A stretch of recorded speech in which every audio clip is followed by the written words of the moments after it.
ನಾನು ಕುಡ್ಕ ಅಲ್ಲ, ಒಳ್ಳೆ ಹುಡುಗ. ನನ್ನ ಎಲ್ಲರೂ ರಾಮಣ್ಣ ಅಂತ ಕರೀತಾರೆ. ಬಾಯಿಗೆ ಬಂದಾಗ ಮಾತಾಡಿ ನನ್ನ ಪುಟ್ರ ಹೃದಯವನ್ನು ಗಾಯಗೊಳಿಸ್ಬೇಡ ಬೇಬಿ, ನಾನು ಅಳ್ತೀನಿ ಅಂತ ರಾಗ ಹೇಳ್ದ. ಏಯ್, ಇವಾಗ ಆ ವಿಷಯದ ಬಗ್ಗೆ ಚರ್ಚೆ ಯಾಕೆ? ಬೇಡ ಬಿಡು, ನನ್ನ ಬಿಟ್ಬಿಟ್ರೆ ನಿಂಗೆ ಚಾಕ್ಲೇಟ್ ಕೊಡ್ತೀನಿ, ಪ್ಲೀಸ್ ಕುಡ್ಕ ಅಣ್ಣ, ಬಿಡಲ್ವಾ ಅಂತ ಕರುಣಿಯಾಗಿ ಕೇಳಿದ್ಲು ಆರಾಧ್ಯ. ಎಂಥ ಮಾತಂದೆ ಬಂಗಾರ, ನಿನ್ನೆವರೆಗೂ ನನ್ನ ಪ್ರಾಣ, ನನ್ನ ಜೀವ ಅಂತ ಏನೇನೋ ಹರಟೆ ಹೊಡೆದೆ. ಇವತ್ತು ಈಗ ಇವನಿಗೋಸ್ಕರ ನನ್ನ ಅಣ್ಣ ಅಂತೀಯಾ? ನಾನು ಹರ್ಟ್ ಆದೆ, ಹೋಗು, ನಾನು ನಿನ್ನ ಖಂಡಿತ ಬಿಡೋದಿಲ್ಲ ಅಂತ ಅಧಿರಾಜ್ ಕಡೆ ಕೋಪದಿಂದ ನೋಡ್ತಾ ಅಂದ. ಬಂಗಾರ ಯಾರೋ ಭಿಕ್ಷುಕ, ನಾನು ನಿನ್ನ ಬಂಗಾರ ಅಲ್ಲ ಅಂತ ಅವನಿಂದ ಬಿಡಿಸ್ಕೊಳ್ಳೋದಕ್ಕೆ ಟ್ರೈ ಮಾಡಿದ. ಆರಾಧ್ಯ ಕುತ್ತಿಗೆ ಮೇಲೆ ಕತ್ತಿಯನ್ನು ಇನ್ನೊಂಚೂರು ಗಟ್ಟಿಯಾಗಿ ಒತ್ತಿ, ಯಾರಿಗೋಸ್ಕರನೂ ನನ್ನ ಬಿಟ್ಟು ಹೋಗಬೇಡ ಬಂಗಾರ, ನನ್ನ ಪುಟ್ಟ ಹೃದಯಕ್ಕೆ ತೂತು ಮಾಡಬೇಡ, ನನ್ನ ಬಂಗಾರ, ನನ್ನ ರೋಸಾ ಅಲ್ವಾ ನೀನು ಅಂತ ಲಿಫ್ಟ್ ಕಡೆ ಕರ್ಕೊಂಡು ಹೋದ.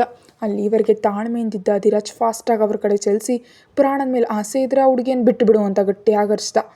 ಗಟ್ಟಿಯಾಗಿ ಅರ್ಚಿದ ಅಧಿರಾಜ್ ಕಡೆ ನೋಡಿ ಹಲ್ಕಿಸಿಯುತ್ತಾ, ನನಗೂ ಕೂಡ ಬದುಕಿನ ಮೇಲೆ ಆಸೆ ಇಲ್ಲ, ನನ್ನ ಬಂಗಾರ ಜೊತೆ ನನ್ನ ಕೂಡ ಕೊಂದು ಹಾಕೋ, ಸಾವನ್ನಲ್ಲಾದರೂ ಒಟ್ಟಿಗೆ ಇರ್ತೀವಿ, ಆದರೆ ಬದುಕಿದ್ರೆ ನನ್ನ ದೂರ ಮಾಡುತ್ತೆ ಅಂತ ಒಮ್ಮೆಲೆ ಅಳೋದಕ್ಕೆ ಸ್ಟಾರ್ಟ್ ಮಾಡ್ದ ಆ ಕುಡುಕ.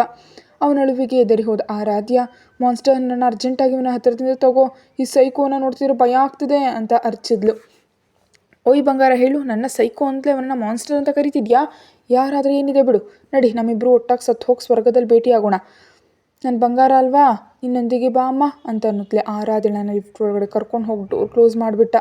ಒಳಗಿರೋ ಆರಾಧ್ಯ, ಏಯ್, ನೀನು ಅಂದ್ಕೊಳ್ತಿರೋ ಹುಡುಗಿ ನಾನಲ್ಲ ಕಣೋ, ಹುಚ್ಚ ನನ್ನ ಮಗನೇ, ನಿನ್ನ ಪ್ರೇಮ ನನ್ನ ಸಾವಿಗೆ ಬಂದಿದೆ, ನನ್ನ ಬಿಟ್ಟುಬಿಡೋ ಸ್ವಾಮಿ ಅಂತ ರಿಕ್ವೆಸ್ಟ್ ಮಾಡಿದ್ಲು.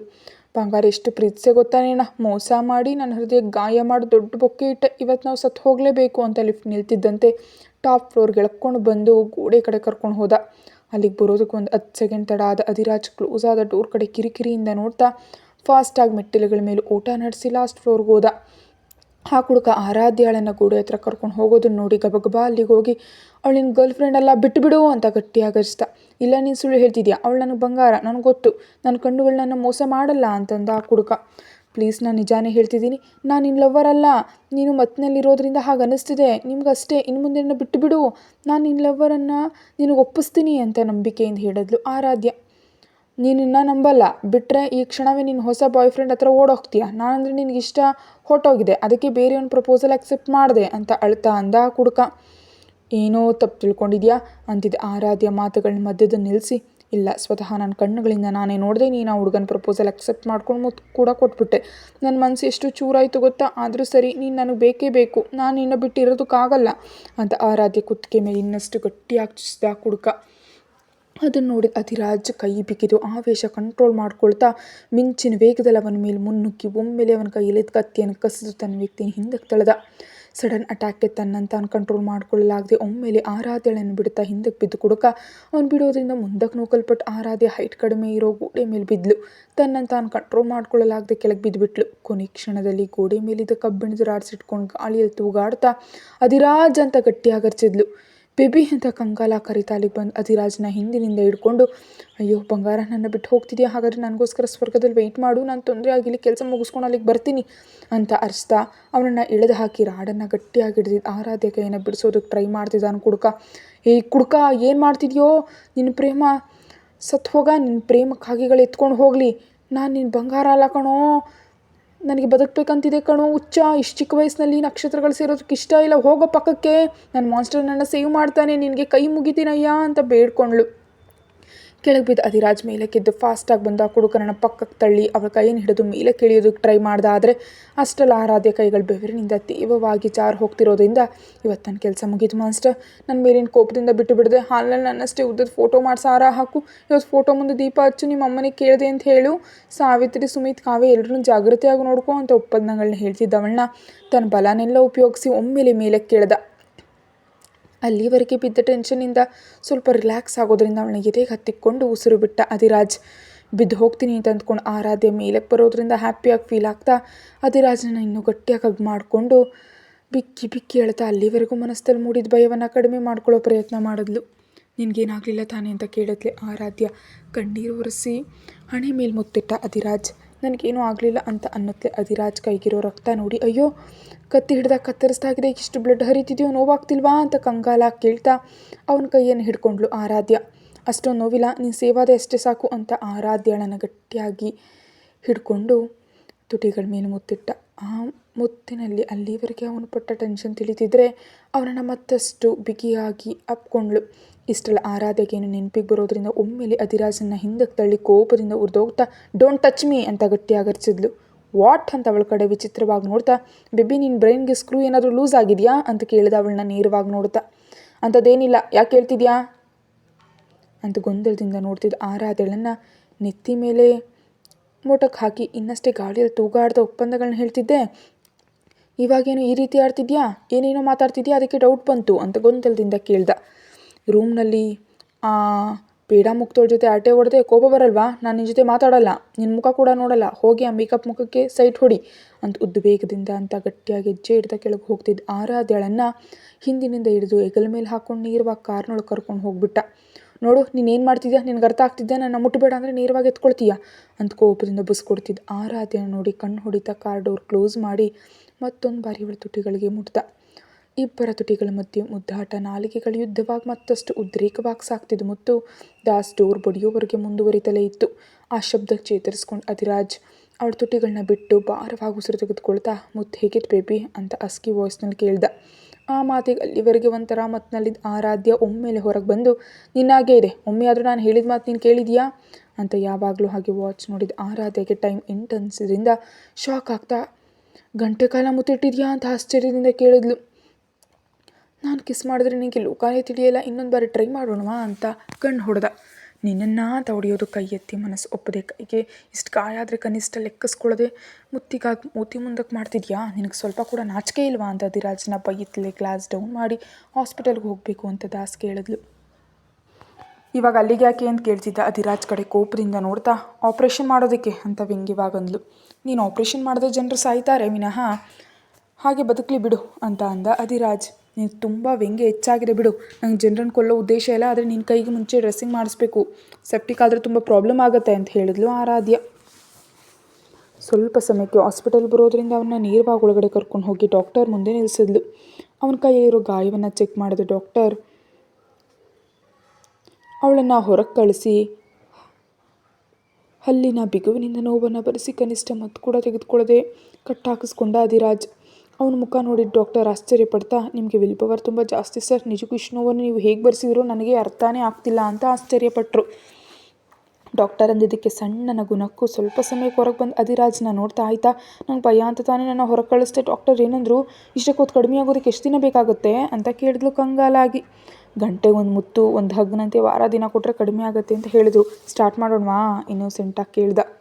ಹೀಗೆ ಕೂಡ ಮಾಡ್ತಾರಾ, ಗಂಟೆಗೊಂದು ಮುತ್ತು ಕೊಟ್ಟರೆ ನಾನು ಬೆಡ್ ಹತ್ತೀನಿ, ನಿಜಕ್ಕೂ ನಿಮಗೆ ಮುತ್ತುಗಳು ಹುಚ್ಚು, ಇವನು ಯಾರೋ ಹುಚ್ಚು ಡಾಕ್ಟರ್ ಅನಿಸುತ್ತೆ ಅನ್ನತ್ಲೆ ಅಧಿರಾಜ್ ಮುಖದಲ್ಲಿ ಕಾಣಿಸ್ತಿರೋ ತುಂಟಿತನ ನೋಡಿ, ಇದೆಲ್ಲ ನಿನ್ನ ಸ್ವಂತ ಪ್ಲ್ಯಾನ್ ಅಲ್ವಾ, ಇಲ್ಲಿ ನಿನಗಾಗಿ ಟೆನ್ಷನ್ ಪಡ್ತಿದ್ರೆ ನಿನಗೆ ಆಟ ಆಗಿದೆಯಾ ಅಂತ ಕಾರ್ನಲ್ಲಿ ಕೂತ್ಕೊಂಡ್ಲು ಕೋಪದಿಂದ. ನಾನೇನು ಜೋಕ್ ಮಾಡಲಿಲ್ಲ ಬೇಬಿ, ನಿಜಾನೇ ಹೇಳ್ತಿದ್ದೀನಿ, ಬೇಕಿದ್ರೆ ಹೋಗಿ ಡಾಕ್ಟರ್ನ ಕೇಳು ಅಂತ ನಗ್ತಿರೋ ಅಧಿರಾಜ್ ಕಡೆ ಕೋಪದಿಂದ ನೋಡಿ ಮುಖ ತಿರುಗಿಸಿದ್ಲು. ಪ್ಯಾಲೇಸ್ಗೆ ಹೋದ ನಂತರವೂ ಸೈಲೆಂಟ್ ಆಗಿದ್ದವಳನ್ನ ನೋಡಿ, ಬೇಬಿ ಏನಾಯಿತು, ಯಾಕೆ ಇಷ್ಟು ಕೋಪ ಮಾಡ್ಕೊಂಡಿದ್ಯಾ ಅಂತ ಕೇಳ್ದ. ನಾನು ಹೇಗಿದ್ದರೆ ನಿನ್ಗೆ ನೀನು ಮೇಕಪ್ ಮುಕ್ತೊಳಿದಾಳಲ್ಲ ಅವಳ ಹತ್ರ ಹೋಗು, ಮುತ್ತು ಹಗ್ಗು ಎಲ್ಲ ಅವಳೇ ಕೊಡ್ತಾಳೆ, ಇಲ್ಲದಿದ್ರೆ ನಿಮ್ಮ ಅಭಿಮಾನಿಗಳು ಫ್ಯಾನ್ಸ್ ಇದ್ದಾರಲ್ಲ ಅವರಲ್ಲಿ ಯಾರೋ ಒಬ್ಬರ ಹತ್ರ ಹೋಗಿ ಚೆನ್ನಾಗಿ ಕೊಡ್ತಾರೆ ಅಂತ ವ್ಯಂಗ್ಯವಾಗಂದ್ಲು. ಹೆಂಡತಿ ಇರಬೇಕಾದ್ರೆ ಪಕ್ಕದವ್ರು ನನಗೆ ಯಾಕೆ ಅಂತ ಅಧಿರಾಜ್ ಕಡೆ ಕೋಪದಿಂದ ನೋಡ್ತಾ, ಮತ್ತೆ ನಾನಿರಬೇಕಾದ್ರೆ ಆ ದಿಕ್ಕಗೇಡಿ ಹೀರೋಯಿನ್ ಜೊತೆ ಮುತ್ತು ಯಾಕೆ ಇರಿಸ್ಕೊಂಡೆ ಅಂತ ಕೇಳಿದ್ಲು. ಇವಾಗ ನಿನ್ನ ಚಿಂತೆ ಏನು, ಆ ಹೀರೋಯಿನ್ ಇಟ್ಟಿದ್ದಕ್ಕ ನೀನು ಇಡಲಿಲ್ಲ ಅಂತನಾ ಅಂತ ಕೇಳಿದ ಅಧಿರಾಜ್ನ ತಿನ್ನುವಂತ ನೋಡ್ತಾ, ಅದರ ಜೊತೆ ನೀನು ಯಾಕೆ ಮುತ್ತಿರಿಸ್ಕೊಂಡೆ ಅಂತ ಕೇಳಿದ್ಲು ಆರಾಧ್ಯ.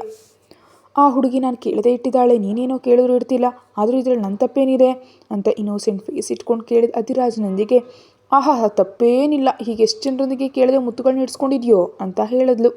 ಅವಳ ಕಡೆ ನೇರವಾಗಿ ಒಂದು ನೋಟ ನೋಡಿ ಕೈ ಹಿಡಿದು ಒಳಗಡೆ ಕರ್ಕೊಂಡು ಹೋದ ಅಧಿರಾಜ್.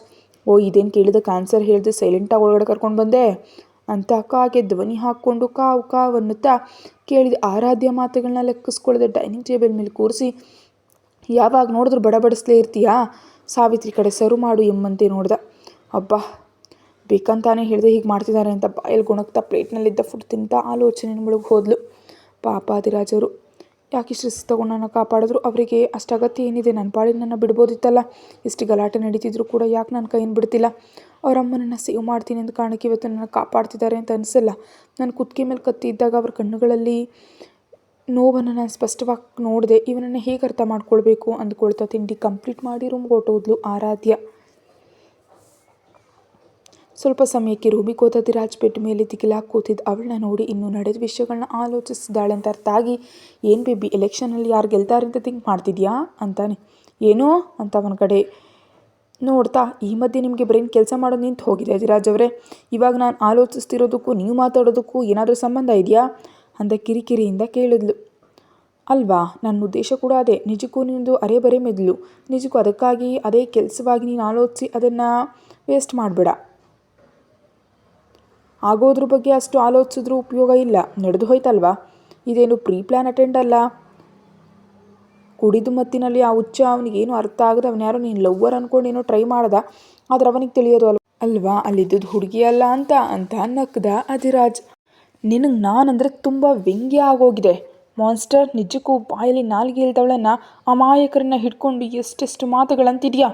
ನಿನಗೆ ಪಾಪ ತಟ್ಟುತ್ತೆ ಗೊತ್ತಾಯ್ತಾ ಅಂತ ಅಂದ್ಲು ಆರಾಧ್ಯ ಉರಿಯುತ್ತ. ನೀನು ಅಮಾಯಕಿ ಅಂತ ನಿನಗೆ ಯಾವಾಗಿಂದ ಅನ್ನಿಸ್ತಿದೆ? ನಂಗೆ ತಿಳಿದು ಈ ಪ್ರಪಂಚದಲ್ಲಿ ನಿನ್ನಷ್ಟು ಮೆಂಟಲಿ ಇನ್ಯಾರಿಗೂ ಇರಲ್ಲ. ಯಾವಾಗ ಹೇಗಿರ್ತೀಯ ನಿಜಕ್ಕೂ ಯಾರಿಗೂ ಅರ್ಥ ಆಗಲ್ಲ. ಒಟ್ಟಾರೆ ಬ್ರೈನ್ ಅನ್ನೋ ಪದಾರ್ಥವನ್ನು ಪೂರ್ತಿಯಾಗಿ ಉಪಯೋಗಿಸಿದ ಬಂಗಾರದ ಗೊಂಬೆ ನೀನು ಅನ್ನತ್ಲೆ ಅವಳನ್ನ ಹಗ್ ಮಾಡ್ಕೊಂಡು ಬೆಡ್ ಮೇಲೆ ಬಿದ್ದ ಅಧಿರಾಜ್. ನೀನು ಇವಾಗ ನನ್ನನ್ನು ಬೈದಿದ್ದ ಹೊಗಳಿದ್ದ ಅಂತ ಗೊಂದಲದಿಂದ ಕೇಳಿದ ಆರಾಧ್ಯ ಬಾಯನ್ನು ತನ್ನ ತುಟಿಗಳಿಂದ ಮುಚ್ಚಿದ. ಸ್ವಲ್ಪ ಸಮಯದ ನಂತರ ಅವನಿಂದ ಬಿಡಿಸ್ಕೊಂಡು, ನಿಮಗೆ ಹುಚ್ಚಿಡ್ದಿದೆ. ಸಮಯ ಸಂದರ್ಭ ಇಲ್ಲದೆ ಮುತ್ತುಗಳನ್ನ ಇಡೋದು ಬಿಟ್ಟು ಮುಂದೆ ನೋಡ್ಕೊಳ್ಳೋದು ಕೂಡ ತಿಳಿತಿಲ್ಲ. ನಿನ್ನ ಕೈಗೆ ಗಾಯ ಇದೆ ಅನ್ನೋ ವಿಷಯ ನಿನ್ನ ನೆನಪಿದೆಯಾ? ಏನಾದರೂ ಆದರೆ ಬ್ಲಡ್ ಬರುತ್ತೆ, ಜಾಗೃತಿಯಾಗಿರ್ಬೇಕಲ್ವಾ ಅಂತ ಕೋಪ ಮಾಡಿಕೊಂಡ್ಲು ಆರಾಧ್ಯ. ಬಾಯಿ ಮಾತ್ರ ಎಷ್ಟು ದೊಡ್ಡದೋ, ಮತ್ತು ಬಾಯಲ್ಲಿ ನಾಲಿಗೆ ಇಲ್ಲ ಅಂತ ಮತ್ತೆ ಡೈಲಾಗ್ಗಳು ಬೇರೆ. ನನಗೇನಾಗಲ್ಲ ಬಿಡು, ಕಂಗಾಲಾಗ್ಬಿಡ, ಮಲಗು. ಇಲ್ದಿದ್ರೆ ಮತ್ತೆ ನಾನು ಬಾಯನ್ನು ಕ್ಲೋಸ್ ಮಾಡಬೇಕಾಗುತ್ತೆ. ಹೇಗೆ ಕ್ಲೋಸ್ ಮಾಡ್ತೀನಿ ಅಂತ ಗೊತ್ತು ತಾನೇ ಅಂತ ಕನಸನ್ನೇ ಮಾಡ್ತಾ ನೋಡ್ದ ಅಧಿರಾಜ್. ಹಾಗಂತಿದ್ದ ಅಧಿರಾಜ್ ಕಡೆ ನೋಡ್ತಾ ಕಣ್ಣು ಮುಚ್ಕೊಂಡು ಸ್ವಲ್ಪ ಸಮಯಕ್ಕೆ ನಿದ್ದೆಗೆ ಜಾರದ್ಲು. ಮರುದಿನ ಬೆಳಗ್ಗೆ ನಿದ್ದೆಯಿಂದಿದ್ದ ಆರಾಧ್ಯ ಬೆಡ್ ಮೇಲೆ ತನಗಿದ್ದ ಪೊಸಿಷನ್ ನೋಡಿ ಕಂಗಾಲಾಗಿ ಮೇಲೆ ಕಣ್ಣು ಬಿಟ್ಟು ಗಟ್ಟಿಯಾಗಿ ಅರಿಸ್ತಾಳೆ. ಬಟ್ಟೆ ಹಾಕ್ಕೊಳ್ತಿದ್ದ ಅಧಿರಾಜ್ ಗಾಬರಿ ಬಿದ್ದು, ವಾಟ್ ಬೇಬಿ, ಯಾಕೆ ಅಷ್ಟೊಂದು ಗಟ್ಟಿಯಾಗಿ ಅರಿಸ್ತಿದ್ಯಾ ಅಂತ ಅಂದ. ಕಣ್ಣುಗಳ ಮೇಲೆ 2 ಕೈಗಳನ್ನ ಅಡ್ಡ ಇಟ್ಕೊಂಡು, ಬೆಳಿಗ್ಗೆನೇ ನಿಮ್ಮ ಬೇರ್ ಬಾಡಿಯನ್ನು ಎಕ್ಸ್ಪೋಸ್ ಮಾಡ್ತಿದ್ರೆ ಅರಿಸ್ದೆ ಹೇಗಿರ್ತಾರೆ? ಇಲ್ಲಿ ಲೇಡೀಸ್ ಇದ್ದಾರೆ ಅಂತ ಮಿನಿಮಮ್ ಕಾಮನ್ ಸೆನ್ಸ್ ಕೂಡ ಇಲ್ವಾ ನಿನಗೆ ಅಂತ ಎದ್ದು ಹೇಳುತ್ತಲೇ ತನ್ನ ಗಲಾಟೆ ಸ್ಟಾರ್ಟ್ ಮಾಡಿದ್ಲು ಆರಾಧ್ಯ. ಫಸ್ಟ್ ಕಣ್ಣುಗಳ ಮೇಲೆ ಕೈಗಳನ್ನ ತೆಗಿ ಅಂತ ತನ್ನ ಪ್ಯಾಂಟ್ಗೆ ಕಷ್ಟಪಟ್ಟು ಬೆಲ್ಟ್ ಹಾಕ್ಕೊಳ್ತಾ ಅಂದ ಅಧಿರಾಜ್. ಕಣ್ಣುಗಳ ಮೇಲಿದ್ದ ಕೈಗಳ ಬೆರಳುಗಳನ್ನ ಅಗಲ ಮಾಡಿ ಅಧಿರಾಜ್ ಏನು ಮಾಡ್ತಿದ್ದಾನೋ ನೋಡಿ ಆಮೇಲೆ ನಿಧಾನವಾಗಿ ಕೈಗಳನ್ನ ತೆಗೆದ್ಲು. ಏನು, ನನ್ನನ್ನು ನೋಡಿದ ತಕ್ಷಣ ಆ ರೇಂಜ್ನಲ್ಲಿ ಅರಿಸ್ತಿದ್ಯಾ? ಬಿದ್ದು ಹೋಗಿದೆಯಾ ಏನು ಅಂತ ಆರಾಧ್ಯಳನ್ನು ಟೀಸ್ ಮಾಡ್ದ. ನಾನಾ ನಿನಗೆ ಬಿದ್ದು ಹೋಗೋದಾ? ಇಲ್ಲಿರೋದು ಯಾವ ಹುಡುಗಿ ಅಂದ್ಕೊಂಡಿದ್ಯಾ ಅಂತ ಅನ್ನುತ್ತಾ ತನ್ನ ಟೀ ಶರ್ಟ್ ಕಾಲರ್ ಹಿಡ್ಕೊಂಡು ಕಣ್ಣರಳಿಸ್ತಾ ಪೊಗರಿನಿಂದ ಅಂದ್ಲು ಆರಾಧ್ಯ. ಅಧಿರಾಜ್ ಬಿಟ್ಟು ಬಿದ್ದ ಕೈಗೆ ಮೆಲ್ಲಗೆ ಶರ್ಟ್ ಹಾಕೊಳ್ತಾ, ಇಂಥ ಮಾತುಗಳಿಗೆ ಕೊನೆಗೆ ನೀನೇ ನನ್ನ ಪ್ರಾಣ, ನೀನೇ ನನ್ನ ಲಿವರು, ಕಿಡ್ನಿ ಅಂತ ಹುಡುಗರು ಹಿಂದೆ ಬೀಳ್ತಾರೆ ಅಂತಂದ ಅಧಿರಾಜ್. ಕಷ್ಟಪಟ್ಟು ಶರ್ಟ್ ಹಾಕೊಳ್ಳೋದು ನೋಡಿದ ಆರಾಧ್ಯ ಎದ್ದವನ ಹತ್ರ ಹೋಗಿ ಹೆಲ್ಪ್ ಮಾಡ್ತಾ, ಇನ್ನೂ ಬೀಳೋದಕ್ಕೆ ನನಗೆ ಎಲ್ಲಿ ಚಾನ್ಸ್ ಕೊಟ್ಟಿದ್ದೀರಿ? 3 ಕೆರೆ ನೀರು ಕುಡಿಸ್ತಿದ್ದೀರಲ್ಲ ಅಂತ ಮೂತಿ ತಿರುಗಿಸ್ತಾ ಅಂದ್ಲು ಆರಾಧ್ಯ. ತನ್ನ ಶರ್ಟ್ ಬಟನ್ಸ್ ಹಾಕೋತಿದ್ದ ಆರಾಧ್ಯ ಕಣ್ಣುಗಳಲ್ಲಿ ನೋಡ್ತಾ, ನಾನು ನಿಜವಾಗಿಯೂ ನಿನ್ನ ಇಷ್ಟು ತೊಂದರೆ ಪಡಿಸ್ತಿದ್ದೀನ ಬೇಬಿ ಅಂತಂದ ಅಧಿರಾಜ್. ಒಂದು ಕ್ಷಣ ಅಧಿರಾಜ್ ಕಣ್ಣುಗಳಲ್ಲಿ ಬಾಧೆ ಕಾಣಿಸಿ ಮಾಯವಾಗೋಯ್ತು. ಅವನ ಶರ್ಟ್ ಬಟನ್ಸ್ ಹಾಕೋದು ಕಂಪ್ಲೀಟ್ ಮಾಡಿ ಹಿಂದಕ್ಕೆ ತೆಗೆದು, ಅದಕ್ಕೆ ತಾನೇ ಡಿವೋರ್ಸ್ ಕೊಟ್ಟು ಫ್ರೀಡಮ್ ಕೊಡು ಅಂತ ಕೇಳ್ತಿದ್ದೀನಿ ಅಂತಂದ್ಲು ಆರಾಧ್ಯ. ಡಿವೋರ್ಸ್ ಅನ್ನೋ ಮಾತು ಕೇಳುತ್ತಲೇ ಅಧಿರಾಜ್ನಲ್ಲಿ ಟೆಂಪರ್ ಮೇಲೇರಿ, ನಿನಗೆ 10 ಮಿನಿಟ್ಸ್ ಟೈಮ್ ಕೊಡ್ತಿದ್ದೀನಿ, ಹೋಗಿ ರೆಡಿ ಆಗ್ಬಾ. 1 ನಿಮಿಷ ದಾಡ್ತೋ ನನ್ನೊಳಗಿನ ರಾಕ್ಷಸನ್ನ ನೋಡ್ತೀಯಾ ಅಂತ ತನ್ನೊಳಗಿನ ಆ್ಯಂಗ್ರಿ ಬರ್ಡನ್ನು ನಿದ್ದೆಯಿಂದ ಎಬ್ಬಿಸ್ದ ಅಧಿರಾಜ್ ಕಣ್ಣುಗಳು ಕಾಣಿಸ್ತಿರೋ ಕೋಪಕ್ಕೆ ಹೆದರಿ ಅಷ್ಟರಲ್ಲೇ ಸರಿದೂಗಿಸ್ಕೊಂಡು, ಏನು 10 ನಿಮಿಷನಾ? ಏನು ಜೋಕ್ ಮಾಡ್ತಿದ್ಯಾ? ಯಾರಾದರೂ 10 ನಿಮಿಷದಲ್ಲಿ ರೆಡಿ ಆಗ್ತಾರಾ? ಅದು ಈ ಪ್ರಿನ್ಸೆಸ್ ರೆಡಿ ಆಗೋದಕ್ಕೆ 1 ಅವರ್ ಆದರೂ ಟೈಮ್ ಬೇಕು. ಸೊ ನೀನು ಆಫೀಸ್ಗೆ ಹೋಗು, ನಾನು ಬಾತ್ರೂಮ್ ಹೊರಟೋಗ್ತೀನಿ ಅಂತ ಪೊಗರಿನಿಂದ ಹೇಳಿ ವಾಶ್ರೂಮ್ ಒಳಗೆ ಹೊರಟೋದ್ಲು. ಇಷ್ಟಲ್ಲಿ ಒಮ್ಮೆಲೆ ಅವಳ ಕೈಯನ್ನು ಹಿಡಿದು ಬೆಡ್ ಮೇಲೆ ಎಸೆದ ಅಧಿರಾಜ್. ಸಡನ್ನಾಗಿ ಬೆಡ್ ಮೇಲೆ ಬಿದ್ದ ಆರಾಧ್ಯ. ಅಬ್ಬಾ ದೇವ್ರೇ ಅಂತ ಗಟ್ಟಿಯಾಗಿ ಕರೆಸ್ದ. ನಡು ಹಿಡ್ಕೊಂಡು, ಮಾನ್ಸ್ಟರ್, ಸ್ವಲ್ಪ ಕೂಡ ಗರ್ಲ್ಸ್ ಜೊತೆ ಹೇಗೆ ಬಿಹೇವ್ ಮಾಡಬೇಕಂತ ತಿಳಿಯಲ್ವ ನಿನಗೆ?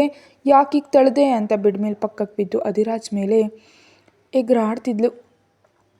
ಅವಳ ಬಾಯನ್ನು ಒಮ್ಮೆಲೆ ಮುಚ್ಚಿಬಿಟ್ಟ. ಏನು ಬೇಬಿ, ರೇಡಿಯೋ ಕ್ಲೋಸ್ ಮಾಡದೆ ಮಾತಾಡು ಅಂತ ತನ್ನ ತೂಕವನ್ನೆಲ್ಲ ಆರಾಧ್ಯ ಮೇಲೆ ಹಾಕ್ದ ಅಧಿರಾಜ್. ಆರಾಧ್ಯಳ 2 ಕೈಗಳನ್ನ ಒಂದು ಕೈಯಿಂದ ಒತ್ತಿ ಹಿಡಿದು ಅವಳ ಮೇಲೆ ಇರ್ದ ಅಧಿರಾಜ್. ತನ್ನ ತೂಕ ಎಲ್ಲ ಆರಾಧ್ಯ ಮೇಲೆ ಹಾಕಿದ್ದ. ಅವನ ಬೆಚ್ಚನೆ ಉಸಿರು ಅವಳ ಮುಖಕ್ಕೆ ತಾಕ್ತಿದ್ರೆ ತಿಳಿಯದ ಮತ್ತು ಅವಳನ್ನು ಆವರಿಸ್ತು. ವಾಲ್ ಹೋಗ್ತಿರೋ ಕಣ್ಣುಗಳಿಂದ ತನ್ನನ್ನೇ ನೋಡ್ತಿದ್ದ ಆರಾಧ್ಯ ಮುಖದ ಮೇಲೆ ಏರ್ ಬ್ಲೋ ಮಾಡ್ದ. ಕಣ್ಣು ಮುಚ್ಚಿದ ಆರಾಧ್ಯ ಹೊಸಲಿಗೆ ತನ್ನ ಉಸಿರು ಬಿಡ್ತಾ ಅವಳ ಹೊಸಲಿಗೆ ತನ್ನ ಹೊಸಳನ್ನ ಆನಿಸಿ, ಬೇಬಿ ಓಪನ್ ಯುವ ಐಸ್ ಅಂತ ಜೆಂಟಲ್ ವಾಯ್ಸ್ನಲ್ಲಿ ಅಂದ. ಅವನ ವಾಯ್ಸ್ನಲ್ಲಿರೋ ಸ್ವೀಟ್ನೆಸ್ಗೆ ಮೆಲ್ಟಾಗಿ ಹೋಗ್ತಾ ಮೆಲ್ಲ ಕಣ್ತೆರೆದ ಆರಾಧ್ಯ ತನಗೆ ತುಂಬ ಹತ್ರ ಇದ್ದ ಅಧಿರಾಜ್ನ ನೋಡಿ ನಿಧಾನವಾಗಿ ಗುಟುಕು ನುಂಗಿದ್ಲು. ಅವಳ ಹಾರ್ಟ್ ಬೀಟ್ ಯಾವಾಗಲೂ ಡಬಲ್ ಸೆಂಚುರಿ ಕ್ರಾಸ್ ಆಗಿದೆ. ಏನು ಬೇಬಿ ಇವಾಗೇನು ಅಂತಿದ್ದೆ? ಮಾನ್ಸ್ಟರ್ ಅದು ಇದು ಅಂತ ಮತ್ತೊಂದು ಬಾರಿಯನ್ನು ಅಂತ ತನ್ನ ಮೂಗಿನಿಂದ ಅವಳ ಕೆನ್ನೆ ಮೇಲೆ ಉಚ್ಚಿಸ್ತಾ ಅಂದ ಅಧಿರಾಜ್. ಅಧಿರಾಜ್ ಮಾಡೋ ಮಾಯೆಗೆ ಹೃದಯದ ವೇಗ ಇನ್ನೂ ಹೆಚ್ಚಾಗ್ತಿದ್ರೆ, ಅಧಿರಾಜ್ ಪ್ಲೀಸ್ ಅಂತ ಟ್ರಾನ್ಸ್ಗೆ ಹೋಗ್ತಾ ಅಂದ್ಲು ಆರಾಧ್ಯ. ಅಷ್ಟಲ್ಲಿ ಅವಳ ಕುತ್ತಿಗೆ ಮೇಲೆ ಹಾಕ್ತಿದ್ದ ಅಧಿರಾಜ್ ಸಣ್ಣದಾಗಿ ಕಚ್ಚಿದ. ಆ ನೋವಿಗೆ ಆ ಟ್ರಾನ್ಸ್ನಿಂದ ಹೊರಗೆ ಬಂದ ಆರಾಧ್ಯ ಕೋಪದಿಂದ ಕಣ್ಣು ದೊಡ್ಡದು ಮಾಡ್ತಾ, ಹೇಯ್ ಇಲ್ಲ, ಆನೆಗಳಷ್ಟು ತೂಕ ಇದೆಯಾ ಗೊತ್ತಾ, ಹೊರಲಾರ್ದೆ ಸಾಯ್ತಿದ್ದೀನಿ ಸ್ವಾಮಿ ಅಂತ ಅವನಿಂದ ಬಿಡಿಸ್ಕೊಳ್ಳೋದಕ್ಕೆ ಒದ್ದಾಡೋದಕ್ಕೆ ಸ್ಟಾರ್ಟ್ ಮಾಡಿದ್ಲು. ಅಲ್ಲಿವರೆಗೆ ಅವಳ ಸೌಂದರ್ಯ ಮಾಡೋ ಮಾಯಲ್ಲಿದ್ದ ಅಧಿರಾಜ್ ಕೂಡ ಟ್ರಾನ್ಸ್ನಿಂದ ಹೊರಬಂದು, 10 ನಿಮಿಷ ಕಾಮ್ ಆಗಿರು, ಇಲ್ಲ ಅಂತಂದರೆ ಗಲಾಟೆ ಮಾಡಿದ್ರೆ ಗಂಟೆ ಕಾಲ ಹೀಗೆ ಇರ್ತೀನಿ ಅಂತ ಅಧಿರಾಜ್ ಹೇಳಿದ್ಲೆ ಕದರೋದನ್ನು ನಿಲ್ಲಿಸಿದ್ಲು. ಇವಾಗ ಹೇಳು, ಇಂದಿನಿಂದ ಅಂತಿದ್ದೆ ಅಂತ ಬೇಸ್ ವಾಯ್ಸ್ನಲ್ಲಿ ಅಂತಿರೋ ಅಧಿರಾಜ್ ಕಡೆ ಮುಖ ನೋಡ್ಕೊಂಡು, ಅದು ಏನೋ ಫ್ಲೋನಲ್ಲಿ ಬಂದುಬಿಡ್ತು, ಸಾರಿ, ನೀವು 10 ಮಿನಿಟ್ಸ್ ಅನ್ನೋದು ಕೋಪ ಬಂತು ಅಷ್ಟೇ ಅಂತ ಸಣ್ಣ ಮಗುವಿನಂತೆ ಮೂತಿ ಮುರ್ಕೊಂಡು ಹೇಳಿದ್ಲು ಆರಾಧ್ಯ.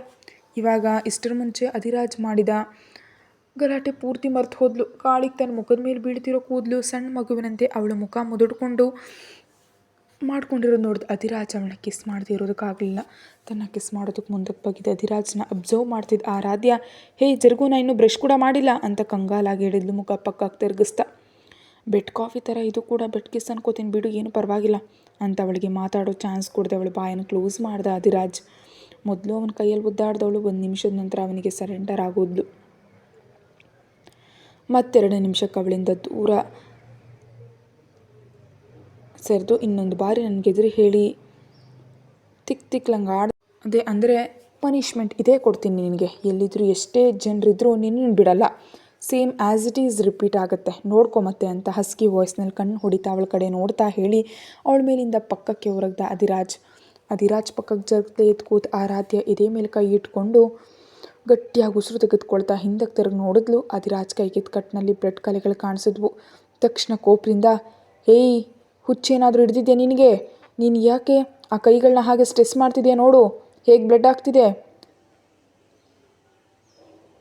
ಮತ್ತೇನಾದರೂ ಪ್ರಾಬ್ಲಮ್ ಆದರೆ ಜಾಗ್ರತೆ ಆಗಿರೋದಕ್ಕಾಗಲ್ವಾ ಅಂತ ತನ್ನ ಕೈಯೊಳಗೆ ತೊಗೊಂಡು ಮೆಲ್ಲಗೆ ಸವರಿದ್ಲು.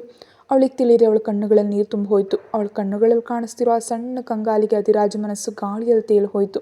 ಆದರೂ ಹೊರ ಹಾಕದೆ, ಸ್ನಾನ ಮಾಡುವಾಗ ಸ್ವಲ್ಪ ಕದಲಿದ ಆಗಿದೆ, ಇದಕ್ಕಿಷ್ಟೊಂದು ಅರಚಬೇಕಾ ಅಂತ ತನ್ನ ಕೈಯನ್ನು ಹಿಂದೆ ಕೇಳ್ಕೊಂಡ. ಹೋಗಿ ಫ್ರೆಶ್ ಆಗೋಗು. ಅಧಿರಾಜ್ ಮಾತುಗಳಿಗೆ ಕೋಪದಿಂದೆದ್ದು, ಡಾಕ್ಟರ್ ಕಟ್ಟಾಕೋದಲ್ಲ, ಆ ಕೈನ ಅಲ್ಲಿವರೆಗೂ ಕತ್ತರಿಸಾಕಬೇಕಿತ್ತು ಅಂತ ಅರ್ಚಿ ಫ್ರೆಶ್ ಆಗೋದಕ್ಕೆ ವಾಶ್ರೂಮ್ ಒಳಗೆ ಹೊರಟೋದ್ಲು.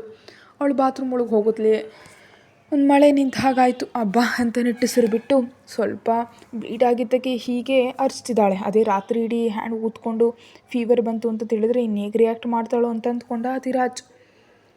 ಬೇಗ ಫ್ರೆಶ್ ಆಗಿ ಬಂದು ಕನ್ನಡಿಯಲ್ಲಿ ತಲೆ ಬಾಚ್ಕೊಳ್ತಿದ್ದ ಆರಾಧೆ ತನ್ನ ಕೈ ಮಣಿಕಟ್ಟಿನ ಹತ್ರ ಕಪ್ಪಗೆ ಆಗಿರೋದನ್ನು ನೋಡಿ ಅಯ್ಯೋ ಅಂತ ಬೇಸರದಿಂದ ಮುಖ ಇಟ್ಕೊಂಡು, ಆ ಕುಡ್ಕ ಸತ್ತವನು ನನ್ನ ಬ್ಯೂಟಿಫುಲ್ ಹ್ಯಾಂಡ್ ಮೇಲೆ ಟ್ಯಾಟೂ ಹಾಕ್ಬಿಟ್ಟಿದ್ದಾನೆ ಅಂತ ಅಳೋ ಮುಖದಿಂದ ಅಂದ್ಲು.